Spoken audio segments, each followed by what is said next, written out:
Hi, this is Sean Hale with Sean Hale Woodcrafts. And for this project, we're going to be making a lap steel guitar. I went ahead and designed in a program called Adobe Illustrator. I'm sure there's a myriad of different design programs out there that you could use. Basically designed what it's basically going to look like at 100% full scale. And then from this, I made a version that is just the shape of the body. And I printed that out at full size and cut it out. And what I'm going to do is I'm going to make a template from this, and then I'm going to use it as a router template, and I'm going to rough it out with my bandsaw and then shape it with my router. Here's the hardware I'm going to be using for this thing. For starters, I got this clear plexiglass fretboard from CB Gitty. I got myself a tailpiece here. This is a bridge, and then for the nut, I'm going to be using this piece of boar's tusk here. I got myself a long jack, and I've also got some long CTS potentiometers along with these gold colored barrel knobs, which I think will look kind of classy sitting right on top of the wood. A capacitor, and that goes into the wiring for the tone potentiometer. A Gretsch single coil pickup, some gold tuning machines. For the lumber on this, I'm going to be using some 3/4 inch red blue. This is an Asian tropical hardwood. For the top and the bottom, I'm going to be using a wood called hackberry. Now this is a domestic wood, which kind of looks like zebra wood, but without the expensive price tag. Now this is book matched, so I'll go ahead and glue those two halves together. Clamp it down to the workbench to keep it nice and flat.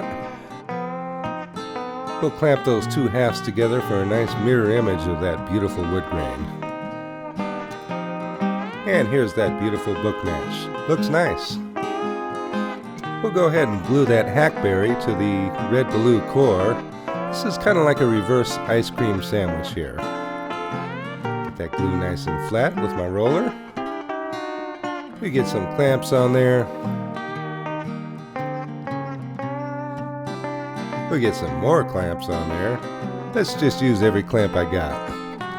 Now that it's all glued up, we can get started on the good stuff. I'm going to trace my pattern onto some 1/4 inch plywood that I'm going to be using as a router template.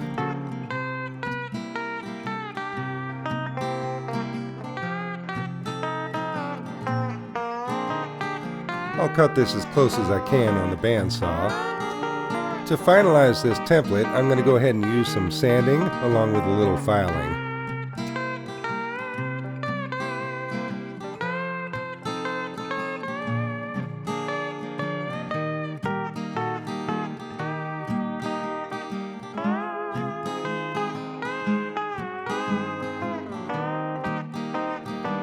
I traced this pattern onto my lap steel blank, and I also used a washer as a spacer to trace that outer line. On my bandsaw, I'll go ahead and cut to the outer line, and that'll leave me a little extra wood to take off with the router.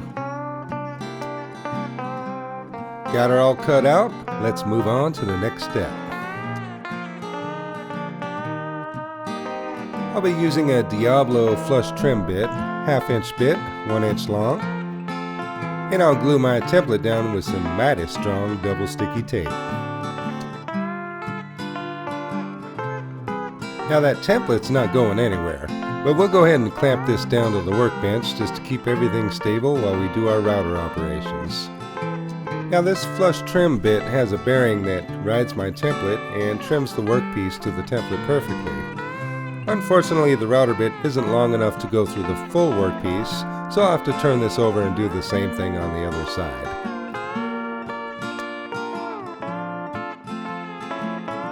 I repositioned, reclamped, and we'll get this section now.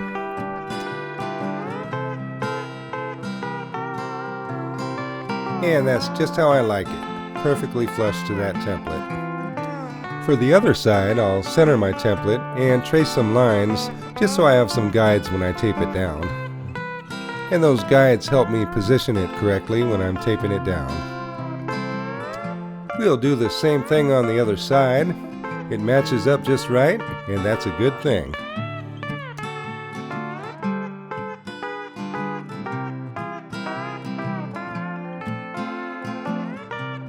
I'll remove the template, and it's looking good.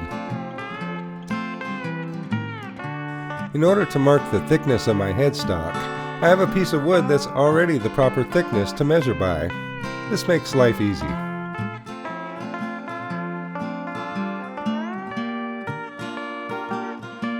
I can just lay my headstock on the workbench and use that piece of wood to mark it all the way around. It's important to clearly mark the waste material that's being cut off.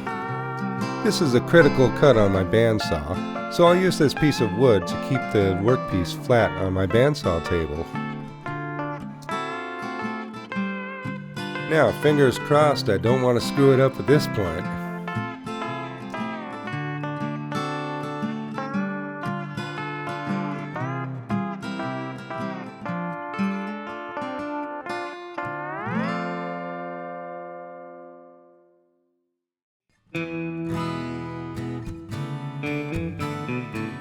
That cut's looking pretty good to me.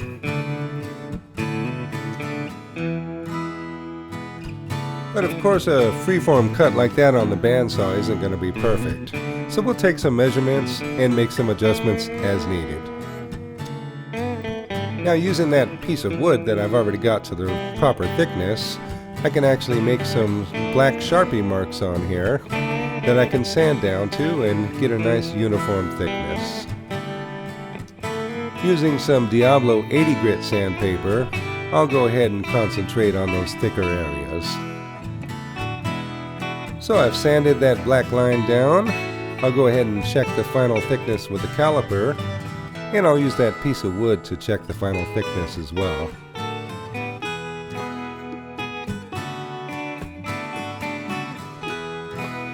With the finishing sander, I'll go ahead and smooth out that little curve right there.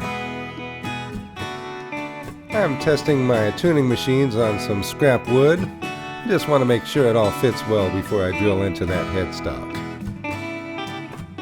I'll mark that headstock and hit it with a center punch to use as a guide for my drill bits.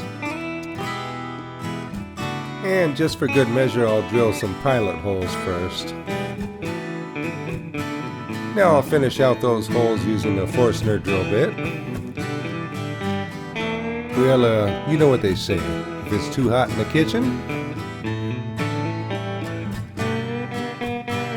well, that's just mighty hot.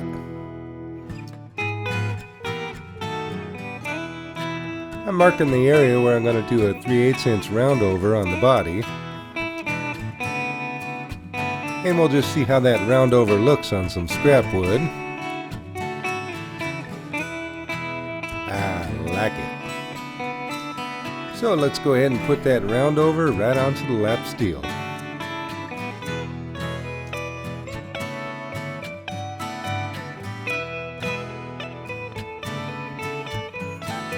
Looks like this workpiece is moving around a little bit on me.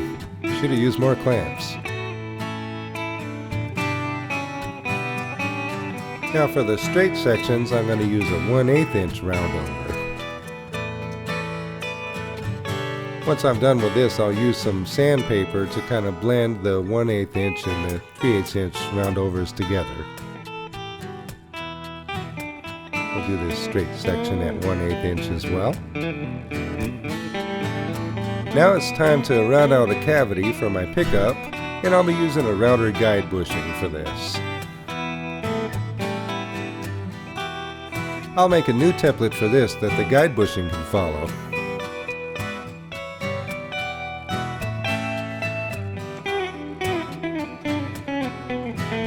As usual, we're going to route this out on a piece of scrap wood and check the fit of the pickup before we do it to the final workpiece.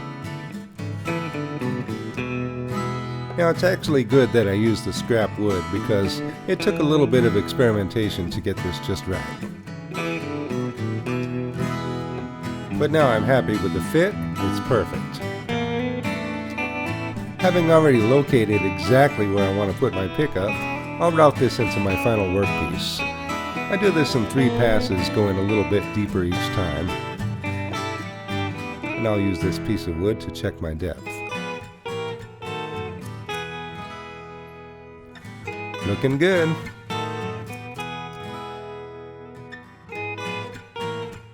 Now the poles for those pickups stick out about 1/4 inch, so I'll have to make a little channel for those to fit into, as well as a hole for my wire. I can use the screw hole in the pickup itself to mark the center. I use a black marker to mark where I want to take the material out. Since it doesn't need to be pretty, I'll just do this on the drill press. First the hole for the wire, and now we'll just do that little channel for the pickup poles.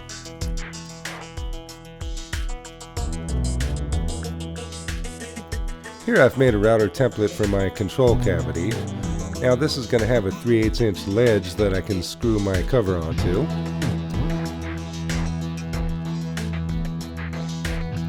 First I'll route to the depth of my cover plate thickness.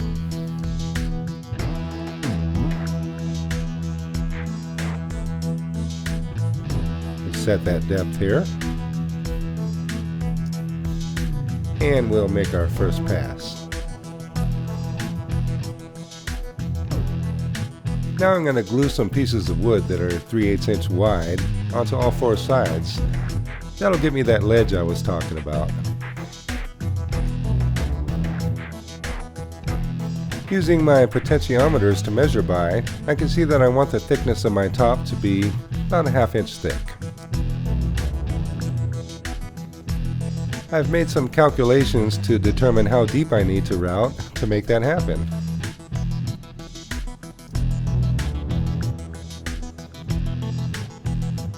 With that 3/8 inch wood glued to all 4 sides, I'll route to my final depth. I'll do this in 3 passes, going a little deeper each time. Here's my first pass.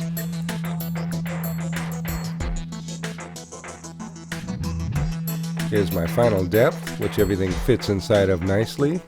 And the wood on the top is 1/2 inch thick, which is perfect to mount my potentiometers. And there's the finished control cavity, looking nice.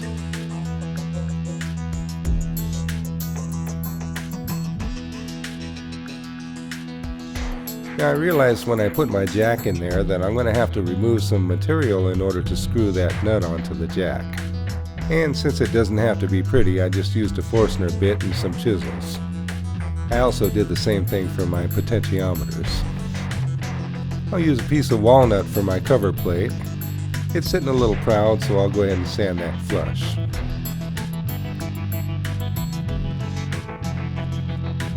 My router left some unsightly burn marks, so I'll go ahead and take that off with my random orbit sander. I have to be careful with this because it almost acts like a power carver.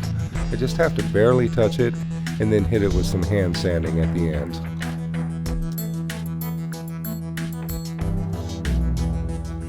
Now I'll smooth out all those curves with hand sanding.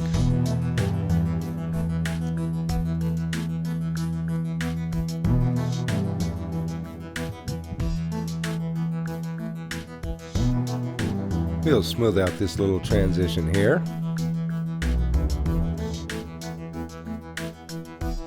I'll use a file to add some definition to the headstock. Some final sanding.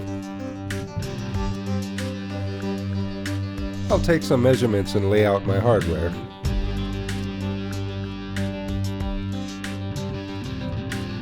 With the fretboard clamped down, I'll check it for parallel using my marking gauge. I'll also make sure it's square to the headstock. So with everything perfectly square and parallel, I'll go ahead and screw this down with 4 screws, and I'll use this to make some critical measurements. These measurements are what I use to center my bridge, tailpiece, and pickup. Folding a piece of paper in half that's the same width as my fretboard, I can go ahead and mark a center line as well.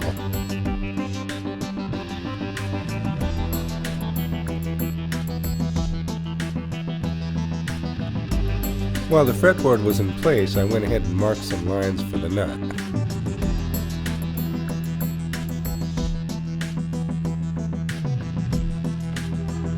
I'll use these lines as a cutting guide in my crosscut jig. I'll take this in several passes and just cut it very carefully.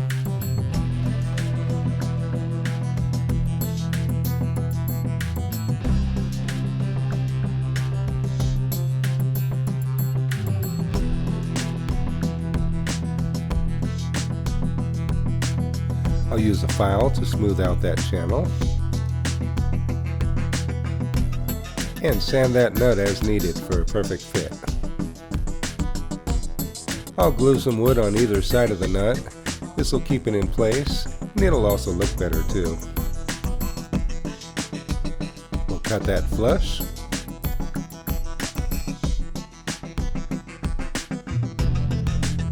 Now we can check the fit of the nut. That's just right.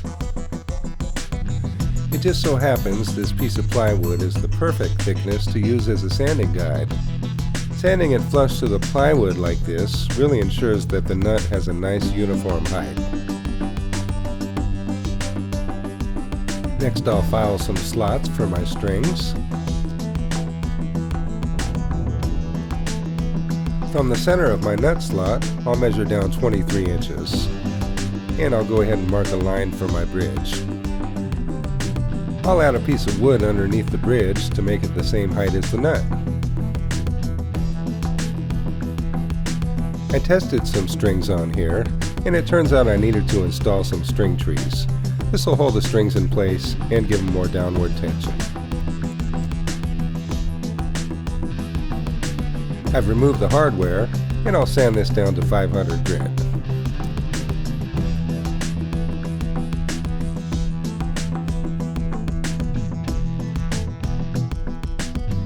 I'll clean it with some denatured alcohol.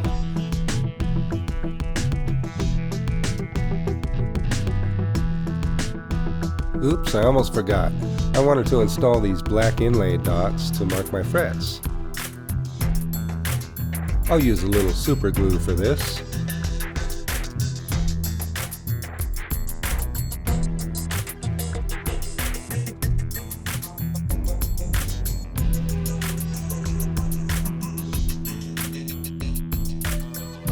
Now those look really nice.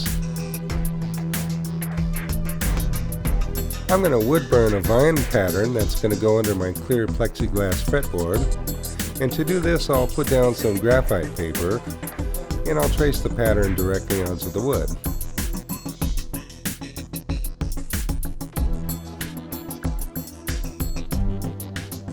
With my wood burning machine, I'll go ahead and start burning that pattern in now. I made all the backing music in this video, but the one you're hearing now is probably the longest song I've ever recorded. 16 minutes? I think that's my record. I call it Drone Home.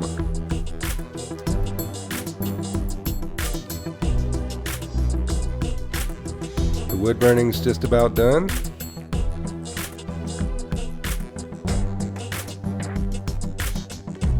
And there we go. I can live with that. Next I'll hit this with 3 coats of wipe-on poly.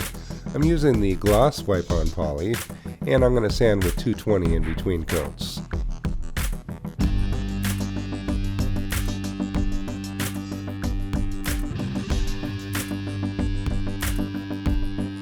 Using some gauze and some cotton swabs, I'll make sure none of that poly got into the nooks and crannies.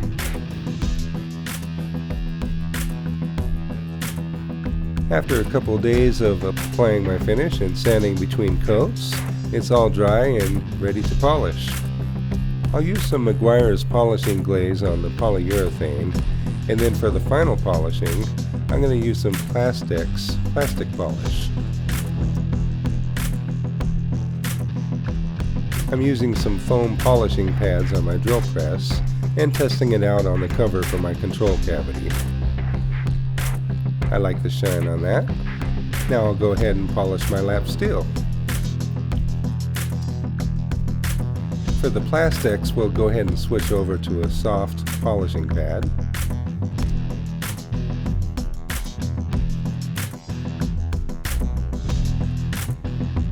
I've got a little extra on there to make sure that I get some onto the pad as well.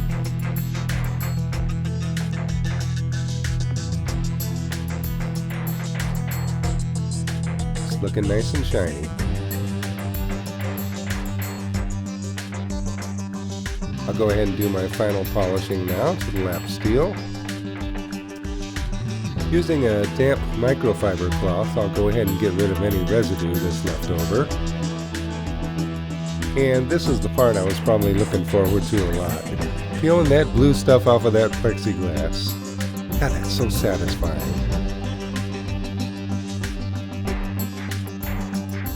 I'll screw that fretboard into place now. Install the tuning machines.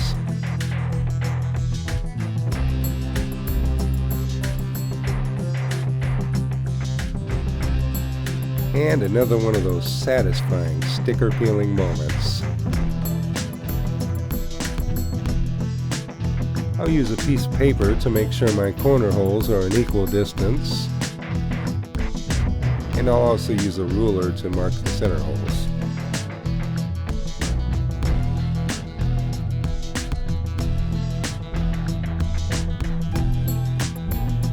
And we'll go ahead and drill our holes, countersink them, and looking good. Now we can install the jack and the potentiometers.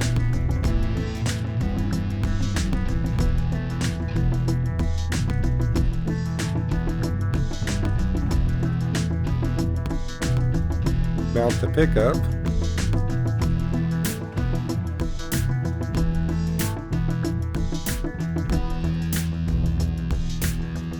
Knobs and string trees. I'll go ahead and wire up a single coil pickup with one volume, one tone, according to the Seymour Duncan wiring guide. I've also installed a ground wire that goes from my bridge into the control cavity that'll be part of this wiring circuit. And that's what it looks like when it's all done. These are lap steel strings I got from CB Getty, Nashville C6 tuning.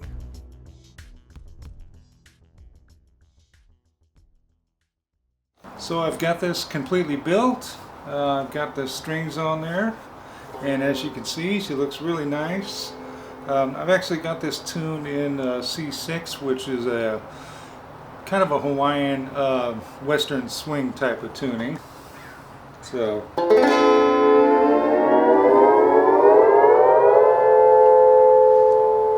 you can hear that really rings out. So never really played a lap steel. I don't have a lot of practice with these little things and what have you, but I'll see if I can get some Hawaiian kind of sounds out of it.